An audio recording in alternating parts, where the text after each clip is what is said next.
Penses que el SEO copywriting és només per grans empreses que tenen molts de diners de destinar al màrqueting digital? O creus que és per aquelles empreses que només són digitals i l'únic que fan és enviar-te anuncis superpassats a YouTube? Doncs no, el SEO copywriting sobretot és superútil per a aquells negocis que són a àmbit local. És cert que els negocis, sobretot digitals, són els que han aprofitat més el copywriting per començar a vendre les seves formacions, els seus serveis digitals, perquè al final aquest tipus de serveis no té un dependent, potser no li funciona tan bé el boca-orella perquè no és tan pròxim, però tot i així les persones que tenen un negoci local tenen una gran oportunitat per poder-se posicionar a Google amb el tipus de paraula clau que sobretot fa referència a aquelles paraules més específiques. Doncs, per exemple, pastisseria a Olot, nutricionista a Olot. Paraules molt concretes per un públic molt concret i que, a més, en aquest tipus de web també se li ha d'aplicar SEO copywriting. Ara veurem per què. El meu nom és Rosa Coll, soc SEO copywriter a renoi.cat i en aquests vídeos t'explico com escriure els teus textos perquè estiguin enfocats tant a posicionar-los a Google com a vendre o perquè la persona acabi fent aquest pas que necessites extra. A més, si t'interessa escriure no només per als teus seguidors, pels teus lectors, sinó també per a Google, tinc al final del vídeo un regal que estic segura que t'encantarà. Bé, comencem pel principi. Què és això del SEO copywriting? Perquè tu potser que tot just estàs endinsant en tot aquest tema del màrqueting digital, deus pensar, hosti, una altra paraula, de veritat?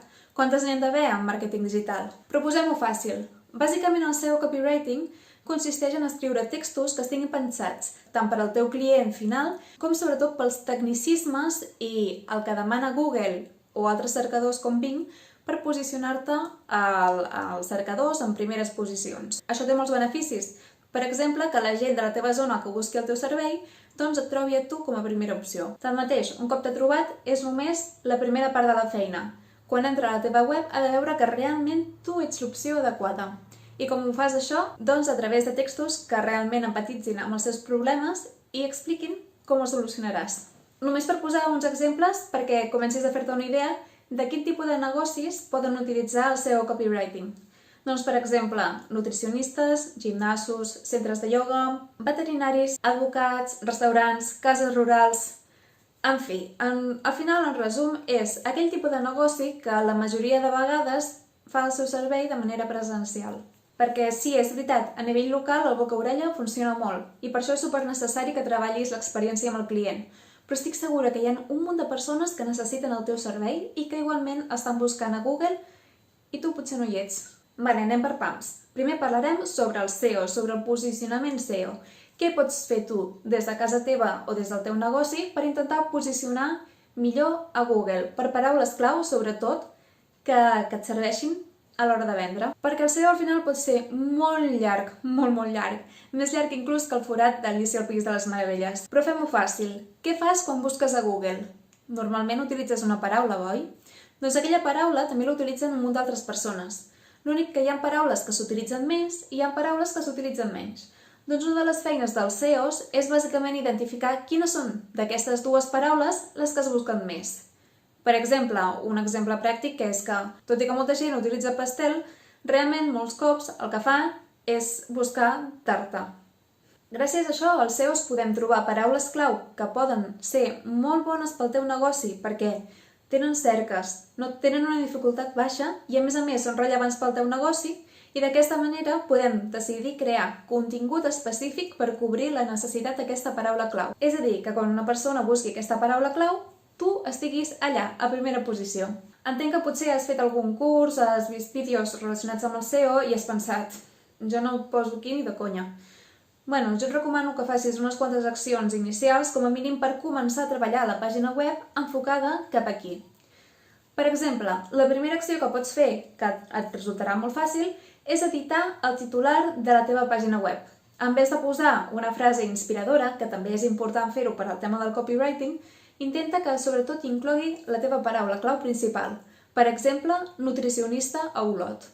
Una altra cosa que pots fer a la teva pàgina web és modificar el title. Què és el title? Bàsicament, és aquell títol de color blau que surt des de Google, que la gent hi fa clic. Això és superimportant perquè per Google és com un titular perfecte de saber si realment aquella pàgina complirà les expectatives d'aquella paraula clau. Per tant, si encara no ho has fet, modifica el teu title perquè tingui la paraula clau per la qual et vols posicionar. Tercer, crea una fitxa de Google My Business. És superimportant, perquè molts cops nosaltres el que fem al buscar a Google no és tant buscar a la pàgina de Google, sobretot al mòbil, sinó que és buscar directament a l'aplicació de Google My Business. Veterinari a prop meu. Veterinari a Olot. Doncs, si realment vols aparèixer, et recomano que primer crees el perfil complet, amb imatges, inclús si pots amb ressenyes de clients anteriors demanant-los que hi escriguin, però sobretot, per altre costat, és superimportant que també contempli la paraula clau en el títol. Imagina't que ets un psicòleg o un nutricionista que fa el seu servei a diferents ciutats.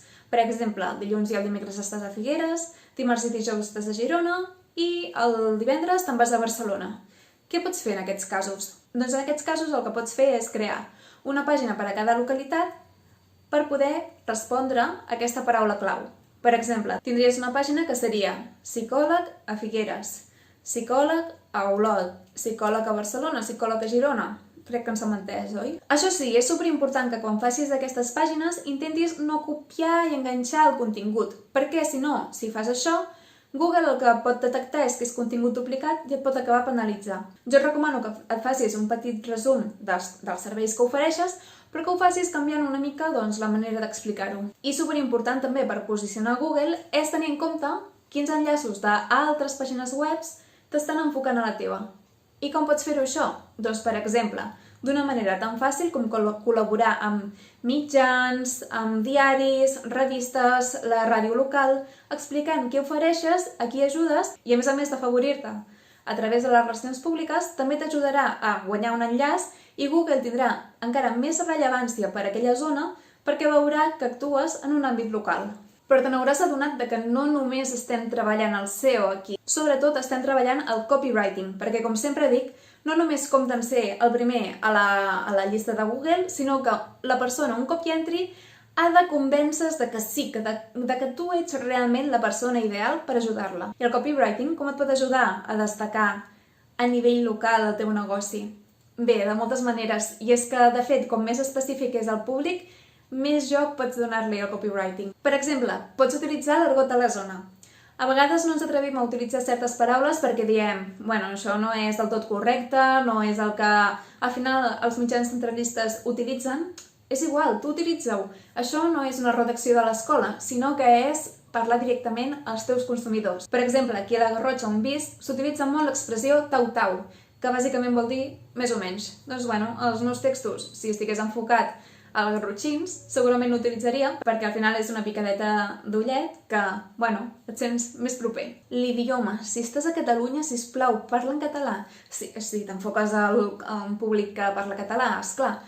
Per què? Doncs, a vegades tenim por d'utilitzar l'idioma bàsicament perquè pensem que no arribarem a prou gent. Però si realment el teu públic és local, què importa si no arribes als de Madrid? A tu què t'importa arribar és a la gent que viu a Barcelona, a Girona, a la Garrotxa, a Figueres... Bàsicament a la gent que parla català. I si, per exemple, et preocupa deixar fora a una certa part de la zona, el que pots fer simplement és fer traduccions. És una mica més de feina, però en fi, els textos de la pàgina web els faràs un cop en castellà. A escala local, els nostres problemes són encara més rellevants. Aquesta és una de les lliçons que la majoria de psicòlegs sempre em comenten, sobretot a l'hora de crear notes de premsa, perquè al final el truc és buscar com una cosa molt rellevant per aquella zona en concret per tal de despertar més la curiositat. Bé, en copywriting funciona exactament igual.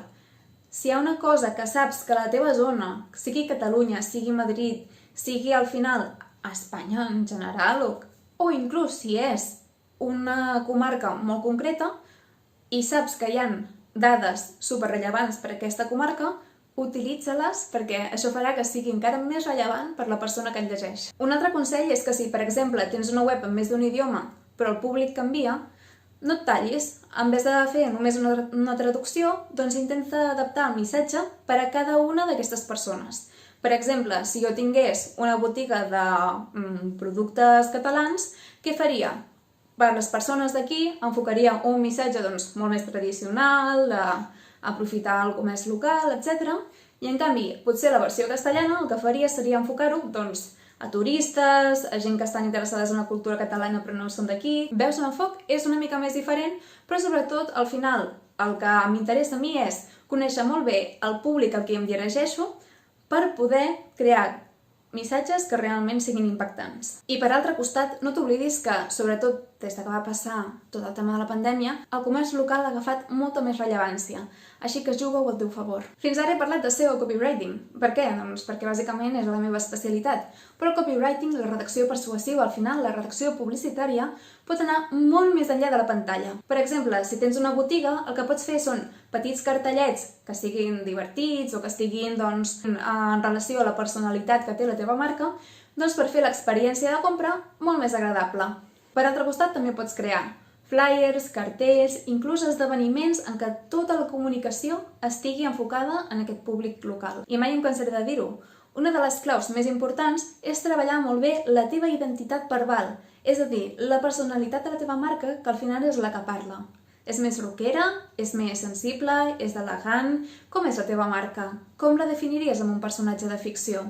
Doncs intenta que, sempre que escriguis, parli d'aquesta manera. En fi, en aquest vídeo ja veus que hem parlat d'un munt de coses i que hi ha molta teca pel que fa al SEO local. I, sobretot, aplicat amb SEO copywriting. Però per on pots començar? Doncs si vols començar per algun lloc, tinc aquest regal preparat per tu.